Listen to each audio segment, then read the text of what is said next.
जब हजरत नूह अलैहिस्सलाम अल्लाह के हुक्म से कश्ती बना रहे थे, हर रोज एक बूढ़ी मोमना औरत अपनी एक छोटी सी गठरी उठाकर उनके पास आती। वो कहती, ए अल्लाह के नबी, कश्ती कब रवाना होगी? नूह अलैहिस्सलाम मुस्कुराकर फरमाते, अभी देर है, वक्त आने दो। वो औरत वहीं बैठी रहती, पूरा दिन इंतजार करती और फिर शाम होते ही वापस चली जाती। ये सिलसिला कई दिनों तक चलता रहा। एक दिन हजरत नूह अलैहिस्सलाम ने उस बूढ़ी औरत से कहा, ए बूढ़ी अम्मा, जब जाने का वक्त आएगा तुझे बता दिया जाएगा। वो औरत सर झुकाकर चल दी, लेकिन दिल में ये यकीन लेकर बैठ गई कि जब कश्ती चलेगी नबी मुझे जरूर बुलाएंगे। वक्त गुजरता गया, फिर अल्लाह का अजाब आ गया। जमीन पर बारिश का तूफान आया, पानी हर तरफ फैल गया और नूह अलैहिस्सलाम की कश्ती रवाना हो गई। लेकिन नूह अलैहिस्सलाम उस औरत को बुलाना भूल गए। एक नबी से भूल? जी हाँ, ज़ाहिरी तौर पर ऐसा ही हुआ। तूफान थम गया, समुंदर की लहरें रुक गईं। कुछ वक्त बाद हजरत नूह अलैहिस्सलाम के दिल में आया कि चलकर उस शहर को देखा जाए जहाँ से सब कुछ शुरू हुआ था। वो अपनी कश्ती से उतरे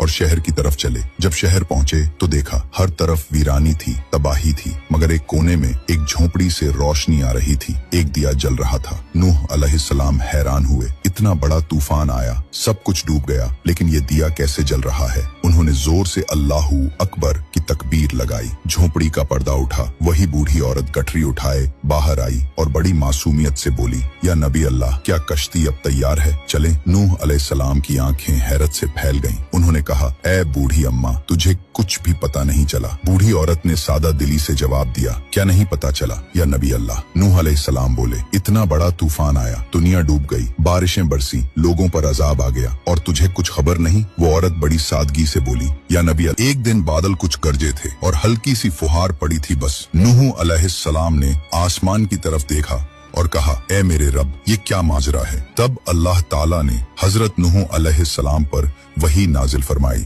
ए मेरे प्यारे नबी, इस औरत के दिल में तुम्हारी मोहब्बत थी और तुमने उससे वादा किया था कि जब कश्ती रवाना होगी तुम उसे ले चलोगे। तुम अपने वादे को भूल गए, लेकिन मैं रब्बुल आलमीन तुम्हारे वादे का भी जिम्मेदार हूँ। मैंने अपने अजाब को उस तक पहुंचने ही नहीं दिया। उसे एहसास तक नहीं हुआ कि कैसा अजाब आया और चला भी गया। इमाम सज्जाद अलैहिस्सलाम ने जब ये वाकया बयान किया तो अपने पास बैठे मोमिनों से फरमाया, ए मोमिनों, इस हदीस को क़यामत तक के मोमिनों तक पहुंचाना तुम पर वाजिब है। उन्हें बता दो, जो हमसे मोहब्बत करेगा क़यामत का अजाब जरूर आएगा, लेकिन जिस तरह उस मोमिन औरत को पता नहीं चला, हमारे मोमिनों को भी एहसास नहीं होगा कि कब क़यामत आई और कब गुजर गई। सबक थे, अल्लाह ताला अपने नेक बंदों की मोहब्बत का बदला कभी जाया नहीं करता। एक सच्चे